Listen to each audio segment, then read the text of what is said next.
صدیوں کی تاریخ سمیٹے سنبھل شہر کی گلیاں لہولہان ہیں، چاروں طرف پولیس کا پہرا، راستوں کی بیریکیڈنگ اور آسمانوں پر لہراتے ڈرون کیمرے سنبھل کی کہانی صاف بیان کرتے ہیں۔ یہ سب 24 نومبر 2024 کی صبح اس فساد کی وجہ سے ہوا جو پہلی نظر میں اچانک ہوا حادثہ لگتا ہے، لیکن حادثے کی سنگینی اور پس منظر کی کڑیاں صاف اشارہ کرتی ہیں کہ سب کچھ ویسا نہیں ہے جیسا دکھائی دے رہا ہے یا دکھانے کی کوشش کی جا رہی ہے۔ یقیناً اس فساد کے پیچھے ضرور کوئی منصوبہ بند سازش ہے جس کی وجہ سے آج سنبھل کی گلیاں لہولہان ہیں، سینکڑوں لوگ زخمی، درجنوں گرفتار اور 5 نوجوان گولیوں کا نشانہ بن کر شہید ہو چکے ہیں۔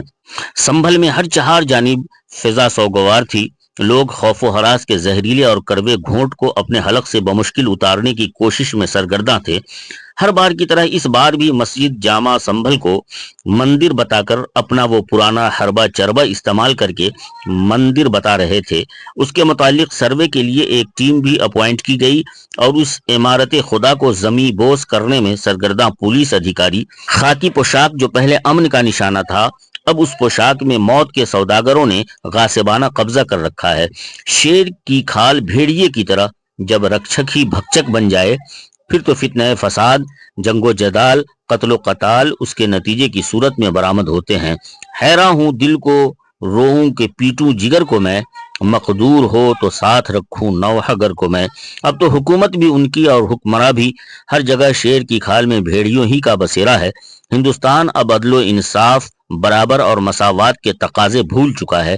عادل و منصف بھی انہی کے اور مدعی تو وہ خود ہیں، جو چاہے ان کا حسن کرشمہ ساز کرے، وہ جن کے واسطے انصاف بیچ دے منصف، سبھی حرام کے لالو گوہر پہ لعنت ہو۔ سوشل میڈیا اور دیگر ابلاغ و ذرائع سے یہ خبر موصول ہوئی 5 افراد کی اس مڈبھیڑ میں موت ہو گئی، وجہ بنی پولیس والوں کے بندوق سے نکلی گولی۔ اب سوال یہ ہے کہ انہیں کس نے پرمیشن گرانٹ کیا اس وحشیانہ حرکت کی؟ کیا آنسو گیس کافی نہ تھے؟ کیا لاٹھی چارج بس نہ تھی؟ کیا فائرنگ ہی ایک راستہ تھا کنٹرولنگ کا؟ قاتل ہیں ایسے افسر قوم و ملت کے، انسانیت و جمہوریت اور آئین و سنویدھان کے۔ ایسوں کو محکمے میں رکھنا اور اس پر مواخذہ نہ کرنا انسانی حقوق کی پامالی ہے۔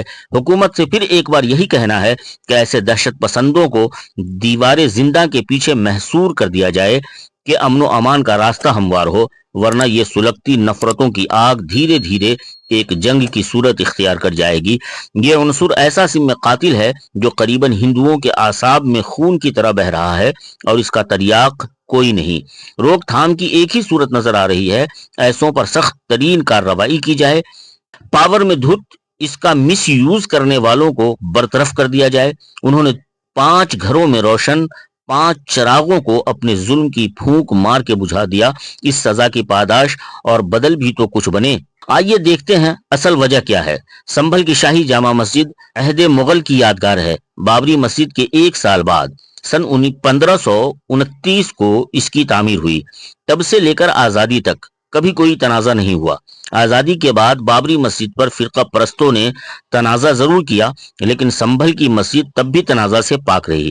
لیکن 2014 میں مرکز میں بی جے پی کی حکومت کے بعد شدت پسند ہندو لابی نے شاہی مسجد کے خلاف پروپیگنڈا شروع کر دیا کہ شاہی مسجد ہندوؤں کے ہری ہر مندر کو توڑ کر بنائی گئی ہے، لہذا ہندوؤں کو مسجد واپس دلائی جائے۔ اسی پروپیگنڈے کے تحت 6 دن پہلے یعنی 19 نومبر کو ہندو فریق نے ضلع کورٹ میں شاہی مسجد کے خلاف مقدمہ دائر کیا۔ جج آدتیہ سنگھ نے 2 گھنٹے کے اندر سنوائی کرتے ہوئے 1 ہفتے کے اندر مسجد کے سروے کا آرڈر پاس کیا اور 29 نومبر تک سروے رپورٹ کورٹ میں پیش کرنے کا حکم سنا دیا۔ جج صاحب کی طرح پولیس انتظامیہ کی پھرتی کی داد دینا ہوگی کہ انہوں نے 1 ہفتے کی بجائے اسی رات میں مسجد کا سروے بھی کرا دیا۔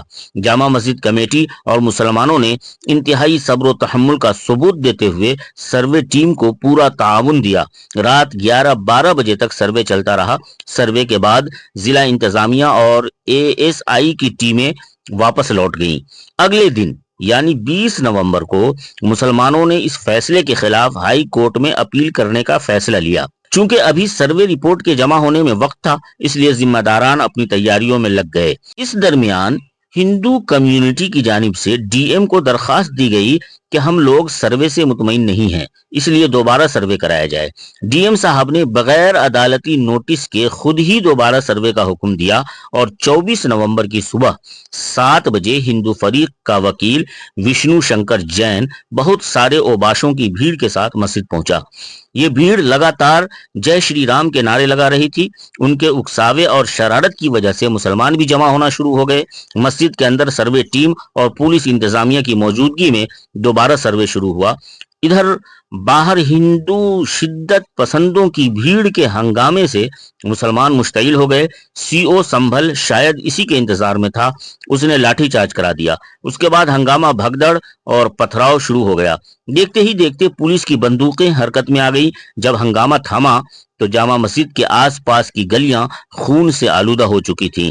3 نوجوان موقع پر ہی اور 2 اسپتال میں پہنچ کر شہید ہو گئے۔ ضلع انتظامیہ کا متعصبانہ کردار کیا ہے؟ اس پورے قضیہ میں کچھ سوالات ایسے ہیں جو ہر کسی کو شک میں ڈال رہے ہیں۔ نمبر 1، ضلع جج آدتیہ سنگھ نے ہندو فریق کو عرضی کو پہلے ہی دن کیسے قبول کر لیا؟ اسی دن سنوائی بھی کر لی اور اسی دن سروے کا آرڈر بھی کر دیا۔ آخر اتنی جلدی کس بات کی تھی؟ ٹرین چھوٹی جا رہی تھی یا قیامت آنے والی تھی؟ یہ معاملہ کسی مکان یا دکان کا نہیں بلکہ ASI میں شامل 500 سال پرانی تاریخی مسجد کا تھا۔ اتنی اہم جگہ کے متعلق بغیر دوسرے فریق کو سنے ایک طرف سنوائی کیوں ہوئی اور سروے کا آرڈر آخر کس لیے دیا گیا؟ نمبر 2، جب جج صاحب نے پولیس کو 1 ہفتے کا وقت دیا تھا تو ایسی کیا جلدی تھی کہ پولیس انتظامیہ نے آنن فانن سروے ٹیم کو بلا کر رات ہی کو سروے کروانا پڑا؟ پولیس انتظامیہ شہر کے معزز مسلمانوں، جامع مسجد کمیٹی اور شہر کے ممبر اسمبلی اور ممبر آف پارلیمنٹ کو اعتماد میں لے کر سروے نہیں کرا سکتی تھی؟ نمبر 3، جب اسی رات میں سروے ہو چکا تھا تو بغیر عدالتی آرڈر کے دوبارہ سروے آخر کیوں کرایا گیا؟ نمبر 4، ہندو فریق کے وکیل کے ساتھ شدت پسند ہندوؤں کی بھیڑ کو کس لیے آنے دیا گیا اور ان کے جارحانہ نعروں کے باوجود انہیں روکا کیوں نہیں گیا؟ نمبر 5، جب مسلمانوں نے شدت پسندوں کے مقابلے آواز اٹھائی تو لاٹھی چارج اور گولی کیوں چلائی گئی؟ کیا اس کے بغیر مجمع کنٹرول نہیں کیا جا سکتا تھا؟ یہ وہ سوالات ہیں جو نہ صرف مسلمانوں کی طرف سے ہیں بلکہ امن پسند ہندو بھی اٹھا رہے ہیں۔ انڈیا ٹی وی کے متعصب اینکر رجت شرما جیسے صحافی نے بھی سنبھل پولیس اور ضلع جج کی جلد بازی پر سوال اٹھائے ہیں، مگر مسلم دشمنی کا شور اس قدر تیز ہے کہ ہر سوال اس شور میں دبا دیا جا رہا ہے۔